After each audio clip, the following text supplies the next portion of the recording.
সম্মানিত সুপ্রিয় দিনী ভাইরা, আমি সাধারণত কোরআনের মাহফিলগুলোতে ভূমিকা ছাড়াই কথা বলি। ইনশাআল্লাহ তাআলা আজকেও তার ব্যতিক্রম হবে না। আমি কোরআনুল কারীমের 114টি সূরার ভেতর থেকে অতীব গুরুত্বপূর্ণ, বিশেষ মর্যাদাপূর্ণ অন্যতম একটি সূরা ইয়াসিন থেকে প্রথম 3টি আয়াত আপনাদের সামনে শুরুতেই তিলাওয়াত করেছি।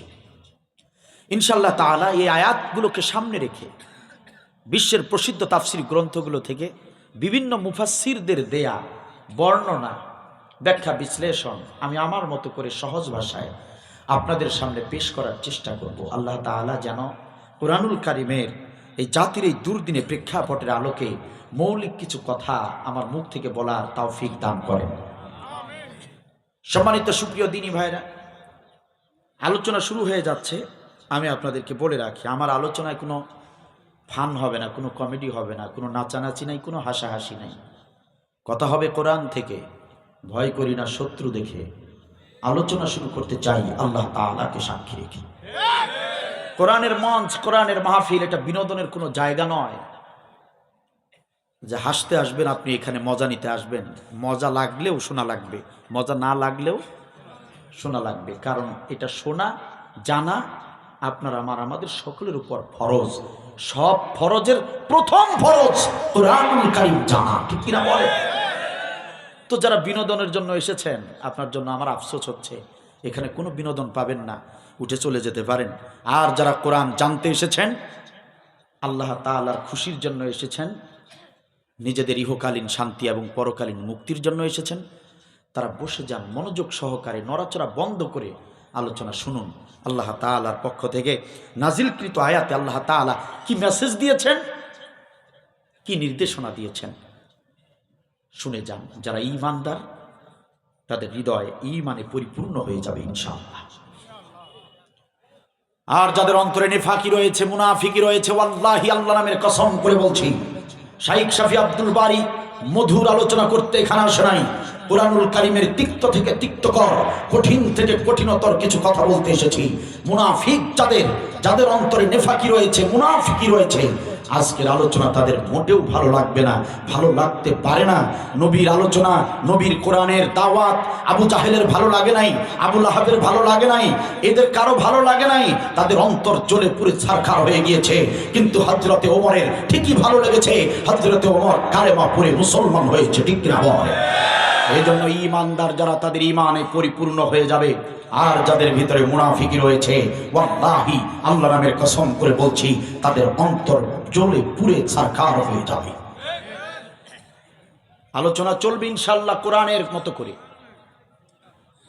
কোরআনের মতো করে চলবে। কোরআন যেভাবে বলতে বলেছে, আল্লাহ তাআলার কথাগুলো যেভাবে এসেছে ঠিক সেভাবেই কথাগুলো হবে। আল্লাহ তাআলা তিনি কারো মুখাপেক্ষী নন।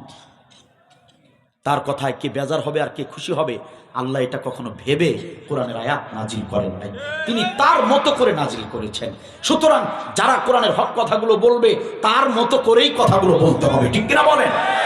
এবং যারা শুনবেন তাদেরকেও স্বাধীনভাবে নির্ভয়ে শুনতে হবে। আঘাত লাগবে না, ব্যথা লাগবে, কার সুবিধা কার অসুবিধা সেগুলো দেখলে চলবে না। রাজি আছেন? রাজি আছেন আপনারা? 114টি সূরার ভেতর থেকে কয় নম্বর সূরা? 36 নম্বর সূরা। কয় নম্বর সূরা? সূরা ইয়াসিন নাজিল হয়েছে মক্কায়। সূরা ইয়াসিন এটা যে খুবই গুরুত্বপূর্ণ একটি সূরা, এটা যে একটা ফজিলতপূর্ণ সূরা, এটা আমরা কম বেশি সবাই জানি, ঠিক কিনা বলেন? সূরা ইয়াসিনের গুরুত্ব আর ফজিলত যে অন্যান্য সূরার থেকে একটু বেশি, সেটা আমরা অনেকেই কি জানেন না। রাসূলুল্লাহ সাল্লাল্লাহু আলাইহি ওয়াসাল্লাম বলেছেন, ইন্না লিকুল্লি শাইইন কলবান, প্রত্যেকটা জিনিসেরই কলব আছে। ইন্না কলবাল কুরআনি সূরাতু ইয়াসিন, আর এই কোরআনুল কারীমের কলবের নাম হলো সূরা ইয়াসিন। সুবহানাল্লাহ বলবেন না? প্রত্যেকটা জিনিসের কি আছে? কলব আছে। আর কোরআনুল কারীমের যে কলব, সেই কলবের নাম হচ্ছে সূরা ইয়াসিন। সূরার গুরুত্ব মর্যাদা কম না বেশি? রাসূলুল্লাহ সাল্লাল্লাহু আলাইহি ওয়াসাল্লাম আরো বলেন,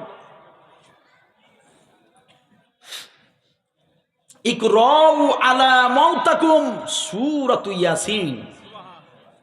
আমার উম্মতের লোকেরা শোনো, তোমরা যদি কোনো মুমূর্ষ লোক পাও, মারা যায় যায় অবস্থা, ওই লোকের সামনে তোমরা সূরা ইয়াসিন পড়তে থাকো। চিৎকার দিয়ে বলেন সুবহানাল্লাহ। নবীর সাহাবীরা ডাকতে বললেন, ইয়া রাসূলুল্লাহ, ইয়া হাবিবাল্লাহ, মুমূর্ষ রোগীর সামনে সূরা ইয়াসিন পাঠ করলে কি এমন উপকার হবে? মুমূর্ষ রোগীর সামনে সূরা ইয়াসিন তিলাওয়াত করলে ওই মুমূর্ষ রোগীর কোনো লাভ হবে নাকি? নবী সাল্লাল্লাহু আলাইহি ওয়াসাল্লাম বললেন, সাহাবীরা শোনো, কোন মুমূর্ষ রোগীর সামনে যদি সূরা ইয়াসিন তিলাওয়াত করা হয়, আমি বিশ্ব নবী ঘোষণা করলাম, ওই ব্যক্তির জান কবজের মৃত্যুর যন্ত্রণা, সেই লোকটার মৃত্যুর যন্ত্রণা থেকে সূরা ইয়াসিন তিলাওয়াতের কারণে রেহাই পেয়ে যাবে। চিৎকার দিয়ে বলেন সুবহানাল্লাহ। সূরা ইয়াসিনের মূল্য, দাম, মর্যাদা, সম্মান কম না বেশি? সম্মানিত ভাইয়ের আমার,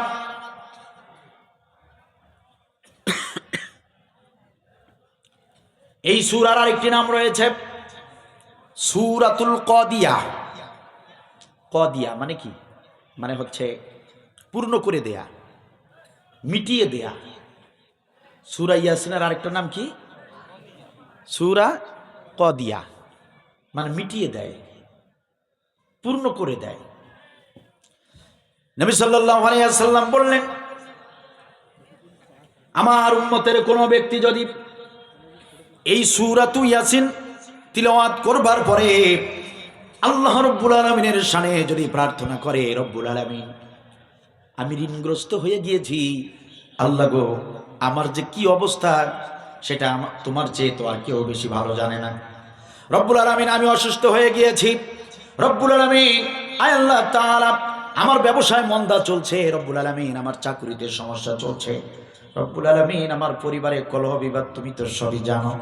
নবী বলেন, সূরাতুল কাদিয়া মিটিয়ে দেওয়া, এই সূরার নাম পূরণ করে দেওয়া, মিটিয়ে দেওয়া। এই জন্য কোন আল্লাহর বান্দা যদি এই সূরা ইয়াসিন পড়ে যদি তার সমস্যার কথা, তার প্রয়োজনের কথা যদি আল্লাহকে বলে, সূরা ইয়াসিন তিলাওয়াতের পর আল্লাহ তাআলার কাছে যদি তার কোনো বান্দা বান্দি দুহাত তুলে আল্লাহর কাছে যদি কোনো প্রয়োজনে কিছু যদি চেয়ে যায়, কোনো প্রয়োজনে কোনো সমস্যায় যদি আল্লাহর কাছে চায়, আল্লাহ রাব্বুল আলামিন সূরা ইয়াসিনের মর্যাদার কারণে তার সমস্ত চাওয়া পাওয়া পূর্ণ করে দেন। এই জন্য সূরার নাম কাদিয়া, মিটিয়ে দেওয়া, পূরণ করে দেয়া। কত মর্যাদা! এজন্য চাইতে হবে কার কাছে? সব চাওয়া পাওয়া পূরণ করবেন তিনি কে? আওয়াজ দিয়ে বলেন, তিনি কে? সব চাওয়া পাওয়া পূরণ করতে পারেন তিনি একজনই, তিনি আপনার আমার, আমাদের সকলের সৃষ্টিকর্তা, আপনার আমার রব মহান আল্লাহ রাব্বুল আলামিন। সুতরাং চাইতে হলে কার কাছে চাইতে হবে? আল্লাহর কাছে চাইতে হবে। আল্লাহকে ছাড়া আল্লাহর কোনো বান্দা বান্দি অন্য কারো কাছে চাইতে পারে? কোন পীর সাহেবের কাছে, কোন নেতার কাছে, কোন এমপি মন্ত্রীর কাছে, কোন চেয়ারম্যানের কাছে চাইতে হবে কার কাছে? সর্বপ্রথম কষ্টের কথা, বিপদের কথা জানাতে হবে কার কাছে? আল্লাহর কাছে জানাতে হবে। কারণ আল্লাহ রাব্বুল আলামিন ছাড়া দেবার মতো আর কেউ নাই। তিনি একমাত্র পরাক্রমশালী, তিনি একমাত্র রব, লালন পালনকারী। সুতরাং চাইতে হলে আমরা তার কাছেই চাইব, ঠিক কিনা বল? আর যদি সূরা ইয়াসিন তিলাওয়াত করে চাওয়া যায়, যদি সূরা ইয়াসিন তিলাওয়াত করে চাওয়া যায়, তিনি সব চাওয়া মিটিয়ে দিবেন, পূরণ করে দিবেন। কে বলেছেন? বিশ্বনবী মুহাম্মদুর রাসূলুল্লাহ সাল্লাল্লাহু আলাইহি ওয়াসাল্লাম। আপনাদের খারাপ লাগছে নাকি? কষ্ট হচ্ছে? সম্মানিত ভাইয়েরা, একান্ত আপনজনেরা আমার, কষ্ট পাবার কোনো কারণ নাই, হতাশ হবার কোনো কারণ নাই। কোরআন জেনে বুঝে আমাদের নিজেদেরকে সংশোধন করতে হবে, নিজেদেরকে সজাগ রাখতে হবে, নিজেদেরকে সোচ্চার হতে হবে, নিজেদের দায়িত্ব কর্তব্য সম্পর্কে সচেতন হতে হবে। কারণ এক ভুল বারবার করা যাবে না। বারবার ভুল করলে আল্লাহ রাব্বুল আলামিন এই জাতির উপরে আরো গজব, আরো আযাব, আরো বিপদ মুসিবত দিয়ে জাতিকে এর চেয়ে বড় পরীক্ষায় ফেলতে পারে। ঠিক কিনা বলেন? এই জাতিকে বেশি বেশি কোরআন শোনা দরকার, কোরআন বোঝা দরকার, কোরআন অধ্যয়ন করা দরকার। কষ্ট হলেও শুনে যান কথাগুলো। কোরআন সবাইকে অধ্যয়ন করতে হবে। বাড়িতে বসে বসে কোরআন অধ্যয়ন করুন। আপনি ব্যস্ত মানুষ, সময় পান না, তাহলে প্রতি রাতে ঘুমানোর আগে একটা করে আয়াত হলেও, প্রতি রাতে একটা করে আয়াত হলেও অর্থ সহ পড়ুন। 2 মিনিট সময় লাগবে, 3 মিনিট সময় লাগবে, পড়তে হবে, অধ্যয়ন করতে হবে, নিজেদেরকে কোরআন শিখতে হবে, নিজেদেরকে কোরআন বুঝতে হবে। বছরে 2-4 রাত ওয়াজ শুনলে ভেবে নেবেন না যে আপনারা ইসলাম পরিপূর্ণ বুঝে গেছেন। এত সস্তা জিনিস ইসলাম নয়। সুতরাং আসুন আমরা সিদ্ধান্ত নেই, আমরা প্রত্যেকেই সচেতন হব, আমরা প্রত্যেকেই কোরআন অধ্যয়ন করব। কোরআনের নির্দেশনা অনুযায়ী যেরকম বাথরুম টয়লেটে, যেরকম মসজিদে, যেরকম বিভিন্ন জায়গায় এই ইবাদতের বেলায় আমরা যেভাবে কোরআনের নির্দেশনা ফলো করি, নিজেরা কোরআন বুঝে জেনে জীবনের প্রত্যেকটা সেক্টরে কোরআনকে কাজে লাগাবো। কথা বলেন ঠিক কিনা? সম্মানিত ভাইরা আমার, আমার এই জাতি যদি এখনো সময় আছে, আমার এই জাতি যদি কোরআনুল কারীম পড়ে, কোরআনুল কারীম যদি নিজেরা অধ্যয়ন করে, নিজেদের বাড়ি ঘরগুলোকে যদি পাঠাগার বানায়, নিজেদের বাড়ি ঘরগুলোকে যদি লাইব্রেরিতে রূপান্তরিত করে, এই জাতির লোকেরা যদি কোরআনটা বুঝে, তাহলে এই বাংলার জমিনে 92% মুসলমানের জমিনে আর কোনো জালিম শাসক ক্ষমতায় কখনো পশ্চিমকালে বসতে পারবে না। আর যদি এই জাতির লোকেরা কোরআন না বোঝে, এই জাতির লোকেরা যদি কোরআন থেকে দূরে থাকে, তাহলে বারবার এই বাংলার জমিনে জালিমরা আসবেই, বারবার এই বাংলার জমিনে ক্ষমতায় এসে দুর্নীতি করবেই, বারবার জালিমরা এসে এই বাংলার জমিনের মুসলমানদের উপর নির্যাতন চালাবে। কারণ এটা হচ্ছে আল্লাহর পক্ষ থেকে পরীক্ষা। ঠিক কিনা বলে? সুতরাং আলোচনার শুরুতে পাটগ্রাম উপজেলার মুসলমানরা আসুন আমরা সিদ্ধান্ত নেই, আসুন আমরা শপথ নেই যে বাংলার জমিনটাকে জালিম মুক্ত করতে গিয়ে আমাদের ছাত্র ভাইয়েরা রক্ত ঝরিয়েছেন, আমাদের ভাইয়েরা জীবন দিয়েছেন, সেই ভাইয়েরা আজ পৃথিবীতে নাই, তারা শহীদ হয়েছেন, কিন্তু তাদের স্বপ্ন রয়েছে। সেই স্বপ্ন বাস্তবায়নের দায়িত্ব এখন আমার, আপনার, আমাদের সকলের। কথা বলেন ঠিক কিনা? সম্মানিত ভাইয়েরা, আমার যে শহীদ ভাইয়েরা রক্ত দিয়ে জীবন দিয়ে এই বাংলাদেশটাকে নতুন করে স্বাধীন করেছেন, তাদের সেই স্বপ্নটা বাস্তবায়নের লক্ষ্যে আমাদেরকে ঐক্যবদ্ধ হতে হবে, আমাদেরকে এক হতে হবে, আমাদেরকে সজাগ থাকতে হবে, আমাদেরকে সোচ্চার হতে হবে, দেশের জন্য, দেশের মানুষের জন্য কাজ করতে হবে। সুতরাং কোনো সময় যদি ওই জালিম শক্তি যারা এখনো ষড়যন্ত্র চালিয়ে যাচ্ছে, তারা যদি আবারও কখনো এই বাংলার জমিনে কোমর সোজা করে মাথা উঁচু করে দাঁড়াতে চায়, তাহলে আবারও মুসলমান রাজপথে যেতে হবে। রংপুরের আবু সাইদের মতো প্রয়োজনে আবারও বন্দুকের নলের সামনে বুক পেতে দিতে হবে, প্রয়োজনে রক্ত দিতে হবে, প্রয়োজনে আবারও জীবন দিয়ে দেশটাকে নতুন করে স্বাধীন করতে হবে। কারা কারা রাজি আছো? দুহাত করে আল্লাহকে দেখাও।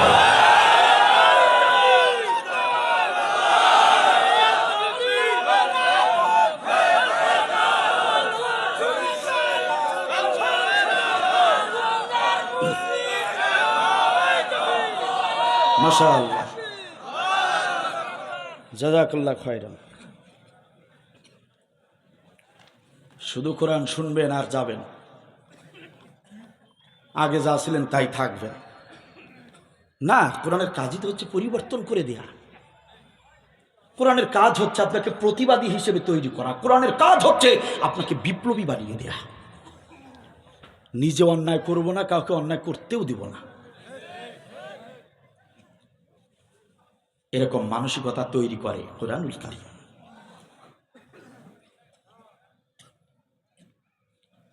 সূরাতুল কাদিয়া,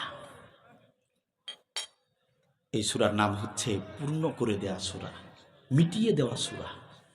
চাওয়া পাওয়া পূর্ণ করে দেন তিনি কে? খারাপ লাগছে আপনাদের?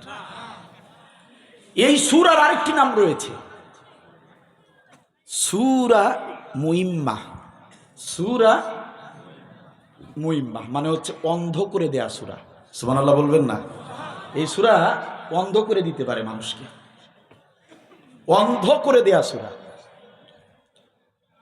মানে ইসলামের শত্রুদেরকে, আপনার আমার শত্রুদেরকে এই সূরা ইয়াসিন অন্ধ করে দিতে পারে সাময়িক সময়ের জন্য। সুবহানাল্লাহ বলবেন না? সম্মানিত ভাইরা আমার, একান্ত আপনজনের আমার, নবী সাল্লাল্লাহু আলাইহি ওয়াসাল্লাম মক্কার জমিনে যখন কালেমার দাওয়াত দিচ্ছেন, আলা লাহুল খালকু ওয়াল আমর, জমিন যার, বিধান চলবে শুধু তার, লা ইলাহা ইল্লাল্লাহ, আল্লাহ ছাড়া কোনো আইনদাতা থাকতে পারে না, বিধানদাতা থাকতে পারে না। আল্লাহর আইনেই সব চলবে, আল্লাহর আইনে বাথরুম টয়লেট চলবে, আল্লাহর আইনে সংসারের পরিবারের সমস্ত কাজ চলবে, আল্লাহর বিধান মতোই সমাজের কাজ চলবে, আল্লাহর বিধান মতোই রাষ্ট্রীয় কাজ চলবে, আল্লাহর বিধান মতোই অর্থনৈতিক কাজগুলো চলবে, আল্লাহর বিধান মতোই আন্তর্জাতিক পর্যায়ের সমস্ত কাজগুলো চলবে। রাজনীতি যদি করতে হয় আল্লাহর বিধান মতোই করতে হবে। আলালাহুল খালকু ওয়াল আমর, জমিন যার, আইন চলবে শুধু তার। নবী এই দাওয়াত দিচ্ছিলেন, আবু লাহাব সহ্য করতে পারে নাই, নবীর গায়ে হাত তুলেছে, আরেক বর্ণনা এসেছে নবীর মুখে থুথু নিক্ষেপ করেছে। আল্লাহ রাব্বুল আলামিন ওই আবু লাহাবের বিরুদ্ধে মক্কার জমিনে সূরা লাহাব নাজিল করে দিয়ে আবু লাহাবের পরিণতি সম্পর্কে বলে দিলেন। শুধু লাহাবের জন্যই নয়, লাহাবের স্ত্রী সেও এক কাফের মহিলা ছিল, তার স্ত্রীকেও আল্লাহ বাদ দিলেন না, তার স্ত্রীর পরিণতি সম্পর্কেও আল্লাহ রাব্বুল আলামিন এই কুরআনুল কারীমের ভিতরে সূরা লাহাব নাজিল করে দিয়া পুরা মক্কার ভিতরে তাদের এই ভয়ঙ্কর পরিণতি জানিয়ে দিলেন। চিৎকার দিয়ে বলেন সুবহানাল্লাহ। সূরা লাহাব মুখস্থ আছে না? আবু লাহাব আর তার স্ত্রীর পরিণতি সম্পর্কে আল্লাহ বলেন, তুমি আমার নবীর গায়ে হাত দিতে চাও, আমার নবীকে তুমি মারতে চাও, আমার নবীকে তুমি অপমান করো না, আমার নবীর কিচ্ছু হবে না, বরং তুই আবু লাহাব তোর 2 হাত ধ্বংস হয়ে যাবে। কথা কা? এই সূরাটা যখন নাজিল হয়ে গেল, ওই যে কেন বলছি এই কথাগুলো, এই সূরার নাম সূরা মুইম্মাহ, অন্ধ করে দেয়া সূরা। এটা বুঝাতে গিয়ে কথাগুলো বলছি, শোনেন। তো নবীর উপর নাজিল হয়ে গেল সূরা লাহাব। তো নবী সাল্লাল্লাহু আলাইহি সাল্লামের বৈশিষ্ট্য ছিল, কাজ ছিল, যখনই একটা সূরা নাজিল হতো সঙ্গে সঙ্গে নবী কি করতেন, সেটা সাহাবীদের সামনে তিলাওয়াত করে শোনায়া দিতেন। মক্কার ভাষা কি ছিল? আরবি। কোরআনের ভাষা এটা তো ব্যাখ্যা করা লাগতো না তাদের কাছে, তারা সব বুঝতো। কথা কি বোঝা যায়?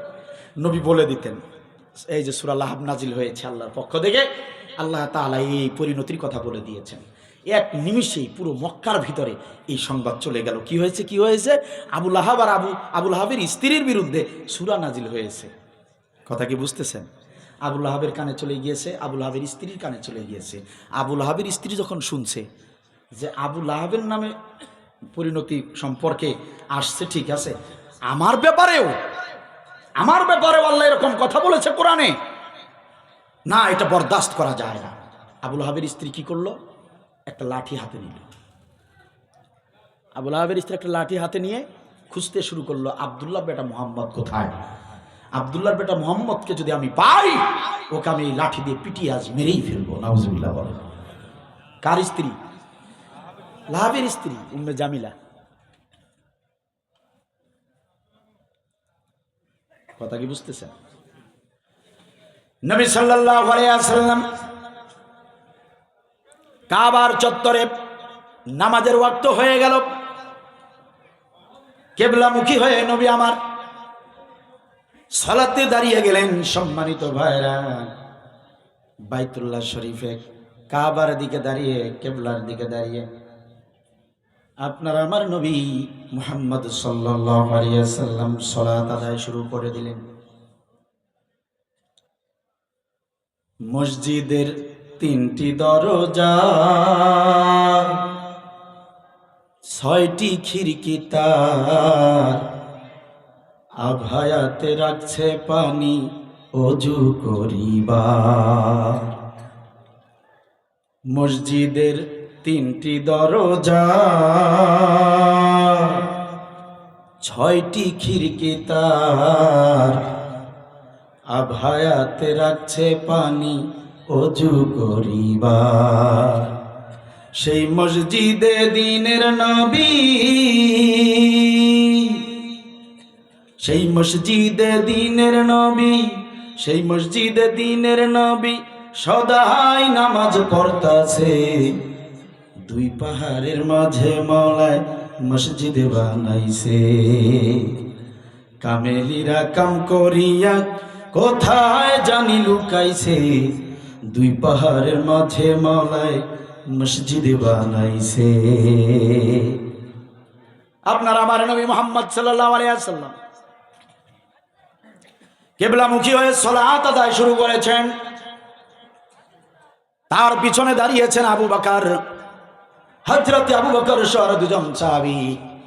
সম্মানিত ভাইয়েরা আমার, সালাত শেষ করে দিয়ে নবী সাল্লাল্লাহু আলাইহি ওয়াসাল্লাম কাবার পাশে, কাবা চত্বরের পাশে একটা জায়গায় বসে পড়লেন।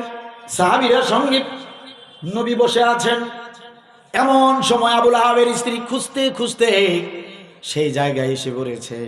নবী সাল্লাল্লাহু আলাইহি ওয়াসাল্লামকে পিটাবে কেন? তার আল্লাহ আমার স্বামী আর আমার বিরুদ্ধে সূরা লাহাব নাজিল করলো।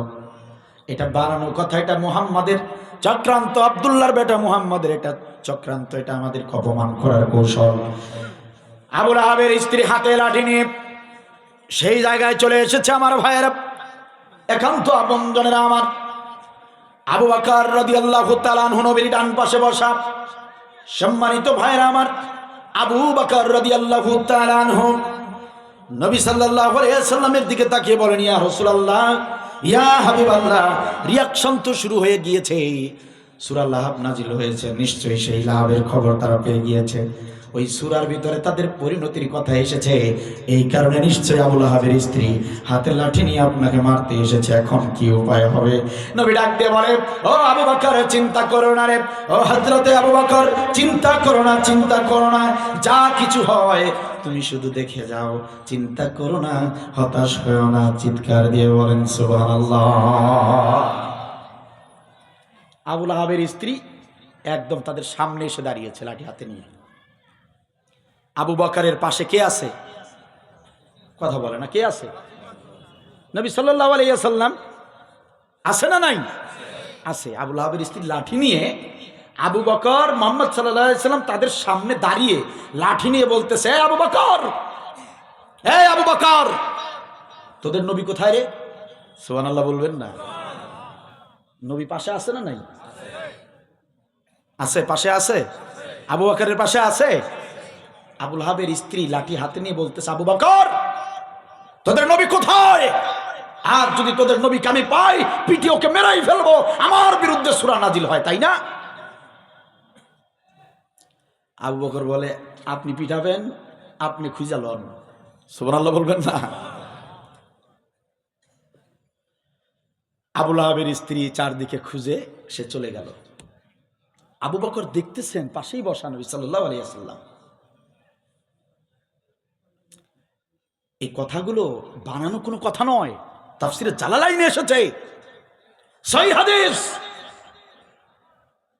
আবু বকর রাদিয়াল্লাহু তাআলা আনহু তিনি দেখতেছেন নবী সাল্লাল্লাহু আলাইহি ওয়াসাল্লাম বসে আছেন, কিন্তু আবু লাহাবের স্ত্রী তাকে দেখতে পারল না, খুঁজতে খুঁজতে চলে গেল। আবু বকর রাদিয়াল্লাহু তাআলা আনহু নবীকে ডাকতে বললেন, ইয়া রাসূলুল্লাহ, ইয়া হাবিবাল্লাহ, কিছুই তো বুঝলাম না, কিছুই তো বুঝতে পারলাম না, কি এক আশ্চর্যজনক ঘটনা ঘটে গেল। আপনি আমার বাম পাশে বসা, আবু লাহাবের স্ত্রী লাঠি নিয়ে আমাদের সামনে এসে দাঁড়িয়ে আপনাকে খুঁজে গেল, আপনার কথা জিজ্ঞাসা করলো, অথচ আপনি আমার বাম পাশে বসা, আপনাকে দেখতে পেল না। বুঝতে পারলাম না গো নবী, বুঝতে পারলাম না ঘটনা কি হলো। আপনি অদৃশ্য হয়ে গেলেন নাকি? আমার চোখে আপনি সদৃশ্য, অথচ আবু লাহাবের স্ত্রীর চোখে আপনি অদৃশ্য। কারণটা কি, ঘটনাটা কি, সিগনিফিকেন্স কি, ব্যাখ্যা কি, একটু দয়া করে শোনা।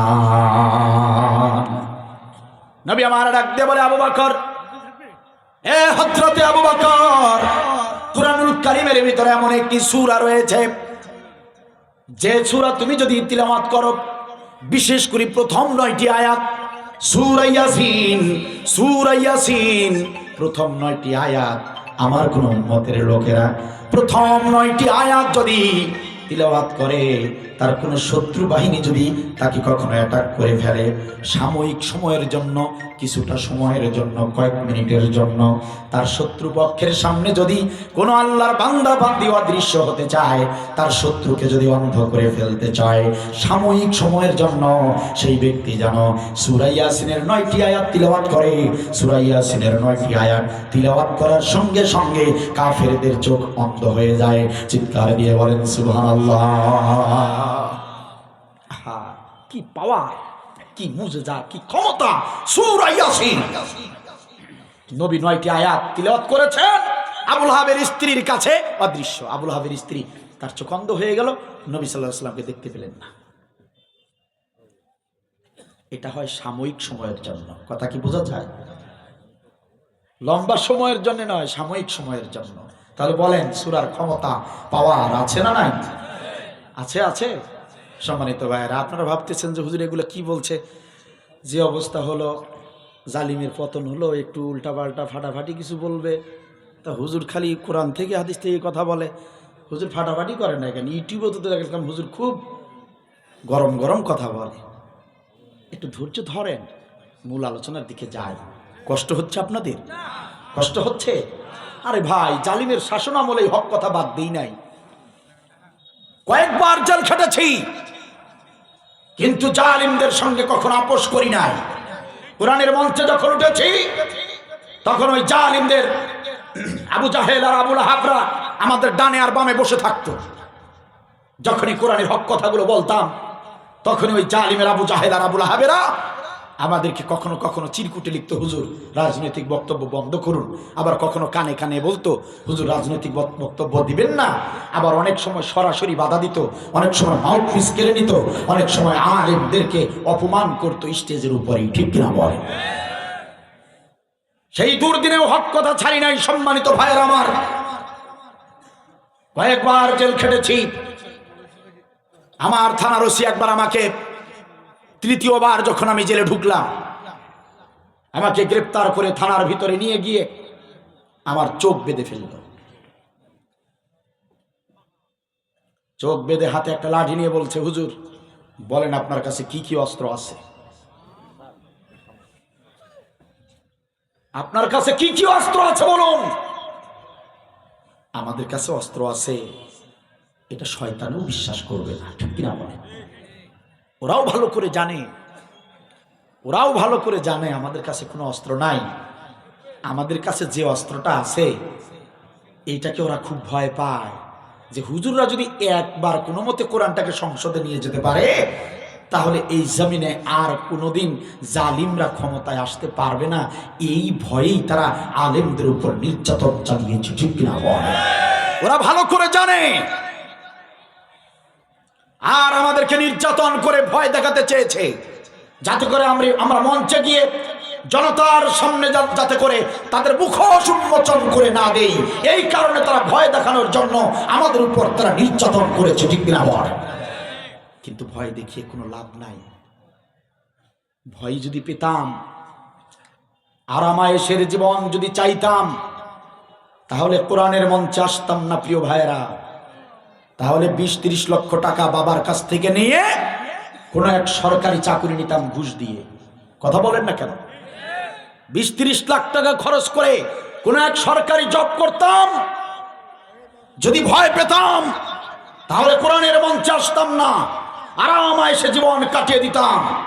কিন্তু যখন কোরআনের ময়দানে এসেছি, কোরআন সামনে নিয়ে যখন মঞ্চে উঠেছি, তখন সবাইকে বুঝে নিতে হবে মৃত্যুর ভয় আমরা করি না, জেলখানার পরও আমরা করি না। আরে আমাদের কাছে জেলখানা হলো জান্নাতে যাবার পথে যাত্রী ছাউনি। ওই যাত্রী ছাউনি ওটা আমাদের কাছে জেলখানা মনে হয় না, ঠিক কিনা বলে?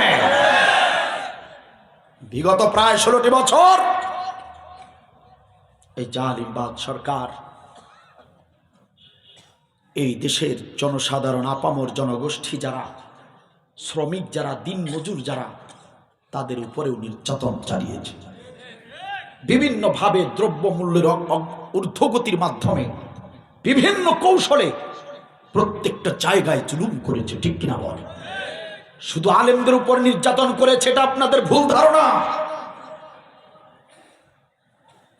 প্রত্যেকটা ব্যক্তির উপর নির্যাতন করেছে, জুলুম করেছে, শিক্ষার উপর জুলুম করেছে, ইসলামী আন্দোলনের উপর জুলুম করেছে, অর্থনীতির উপর জুলুম করেছে, রাজনৈতিক গণতান্ত্রিক দেশটার উপরে জুলুম করেছে, ঠিক কিনা বলে? সম্মানিত ভাইয়ের আমার, একান্ত আপনজনের আমার, তারা শুধু আলেমদেরকেই হত্যা করে নাই, ইসলামী আন্দোলনের নেতৃবৃন্দকেই শুধু ফাঁসিতে ঝুলায় নাই। সম্মানিত ভাইরা আমার, তারা আমাদের কলিজার টুকরা, আমাদের নয়নমণি, আমাদের হৃদয়ের স্পন্দন, আমাদের সকলের প্রিয় মানুষ, ভালোবাসার মানুষ আল্লামা সাঈদী রহমাতুল্লাহ আলাইহিকেও তারা অন্যায়ভাবে নাটকীয়তার মাধ্যমে ষড়যন্ত্র করে মেডিকেলে এনে ইনজেকশন পুশ করে হত্যা করেছে। কথা বলেন ঠিক কিনা? আমরা আজকের কোরআনের মাহফিল থেকে জানাতে চাই, অন্তর্বর্তী সরকার আল্লামা সাঈদী হত্যার সঙ্গে যারা জড়িত তাদের কোন ব্যক্তি যেন বাংলাদেশ থেকে পালিয়ে যেতে না পারে। ব্যারিস্টার সুমনকে গ্রেফতার করা হয়েছে, ওই কুলাঙ্গার যেন কিছুতেই জামিন না পায়, সে ব্যাপারে অন্তর্বর্তী সরকারকে সজাগ থাকতে হবে, ঠিক কিনা বল? আমরা জানাতে চাই, ডাক্তার জামান, যার তত্ত্বাবধানে আল্লামা সাঈদীকে রাখা হয়েছিল, ওই ডাক্তার জামান যেন এই বাংলার জমিন থেকে কখনো পালিয়ে যেতে না পারে, সে ব্যাপারে সুদৃষ্টি রাখতে হবে, ঠিক কিনা বলে? সম্মানিত ভাইয়ের আমার, আমরা অন্তর্বর্তী সরকারকে জানাতে চাই, আল্লামা সাঈদী সে ছিলেন আমাদের নয়নমণি, আমাদের কলিজার টুকরা। আল্লামা সাঈদীকে না মেরে ওই জালিমরা যদি আমার মতো আব্দুল বারীকে, শত শত আব্দুল বারীকে হত্যা করত, ততটা কষ্ট আমাদের লাগতো না যতটা কষ্ট লেগেছে আমাদের কোরআনের পাখিকে হত্যা করে, ঠিক কিনা বলে?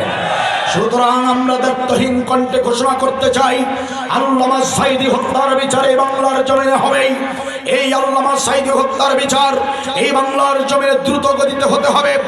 আর যদি আল্লামা সাঈদী হত্যার বিচার এই বাংলার জমিনে না হয়, তাহলে তৌহিদি মুসলমানেরা আমরা আরেকটা দিন প্রয়োজনে রাজপথে যাব, প্রয়োজনে আরেকবার রাজপথে গিয়ে কাফের বেঈমান আল্লামা সাঈদী হত্যার অপরাধী যারা, তাদের বিরুদ্ধে জিহাদ ঘোষণা করব। প্রয়োজনে আবারও এই বাংলার জমিনটাতে শহীদের রক্তে রঞ্জিত করব। প্রয়োজনে বাংলার জমিনে আবারও দাও দাও করে আগুন জ্বালাবো।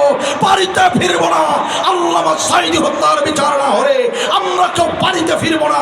কারা কারা একমত? দুহাত তুলে আল্লাহকে দেখাও।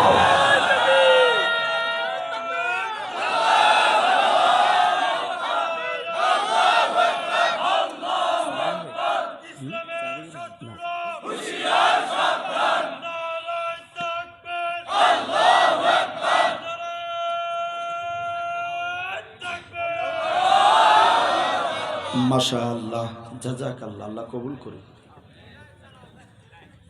এই জালিমদের পতন যদি 5 আগস্টে না হয়ে যদি 6 আগস্টে হতো,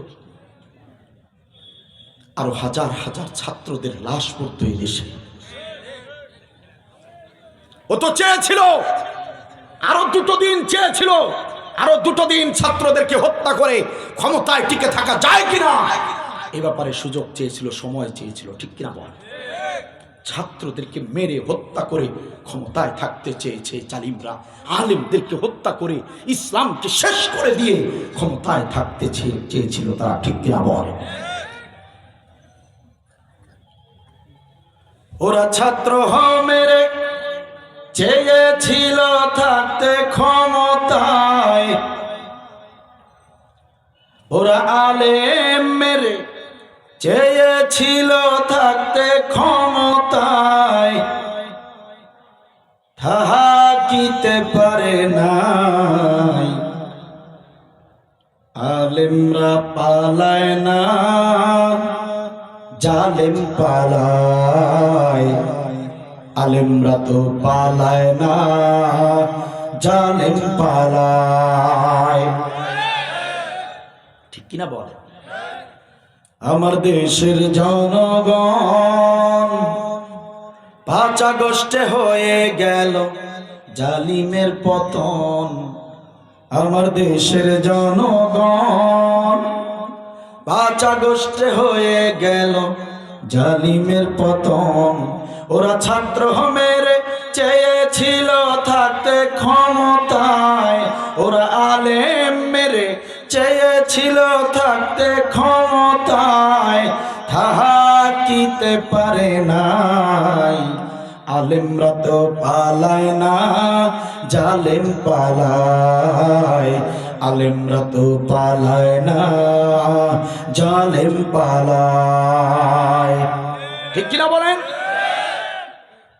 সময় ছিল 45 মিনিট, গণভবন না ছাড়িলে হইতো রে ফিনিশ।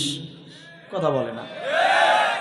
সময় ছিল 45 মিনিট, গণভবন না ছাড়িলে হইতো রে ফিনিশ। ইঁদুরের গর্ত নাই, পালাবে কোথায়? ইঁদুরের গর্ত নাই, পালাবে কোথায়? তাই দিল্লি চলা যায়। আলেমরা তো পালায় না, জালেম পালায়। আলেমরা তো পালায় না, জালেম পালায়। ঠিক কিনা বলেন?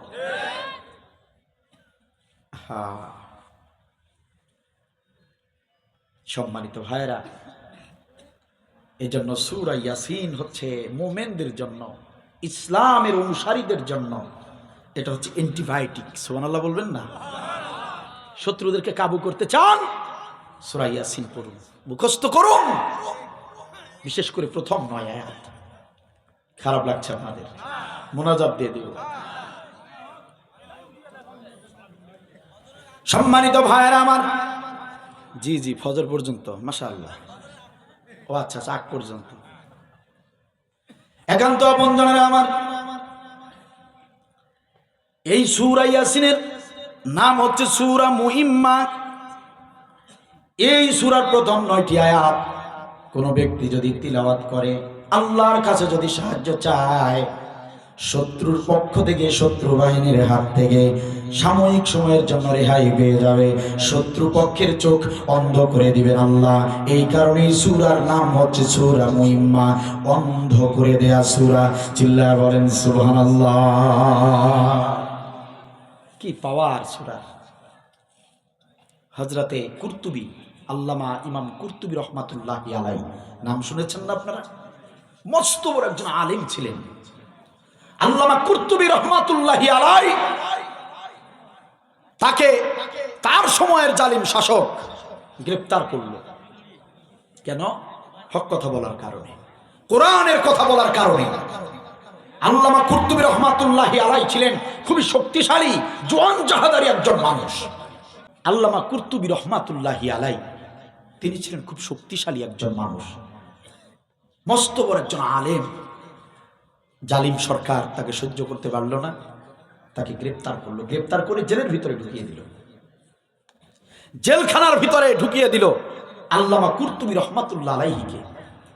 কুরতুবী রহমাতুল্লাহি আলাইহি এতটাই শক্তিশালী ছিলেন, সম্মানিত ভাইয়েরা আমার ভালো করে শুনুন, এমন শক্তিশালী ছিলেন তিনি জেলখানার ওয়াল ভেঙে বের হয়ে বললেন। সুবহানাল্লাহ বলবেন না? তাফসীরের ভিতরে এসেছে আল্লামা কুরতুবী রহমাতুল্লাহ আলাইহি ওয়াল ভেঙে বের হয়ে পালাতে শুরু করলেন, দৌড়াতে শুরু করলেন। হযরতে আল্লামা কুরতুবী রহমাতুল্লাহি আলাইহি জেলখানার দেয়াল ভেঙে পালিয়ে গেলেন। দৌড়ে দৌড়ে তিনি পালিয়ে যাচ্ছেন।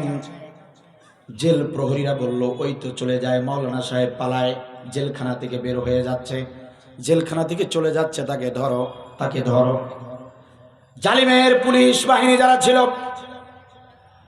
ওই জালিমের পুলিশ বাহিনী যারা ছিল, ওই সময় তো মোটর গাড়ি ছিল না, ওই সময়ে ছিল যানবাহনের জন্য ঘোড়া।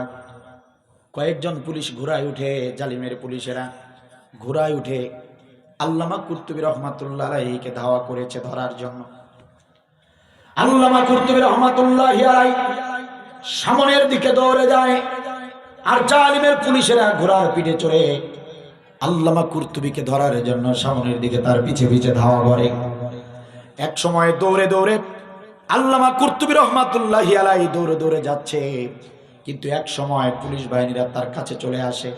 কারণ ঘোড়ার দৌড় আর মানুষের দৌড় কখনো এক হয় না। আপনি খালি পায়ে দৌড়ে কতটুকু যেতে পারবেন? সম্মানিত ভাইরা, পিছনে যারা এসেছে পুলিশ বাহিনী, তারা ঘোড়ায় চড়ে এসেছে।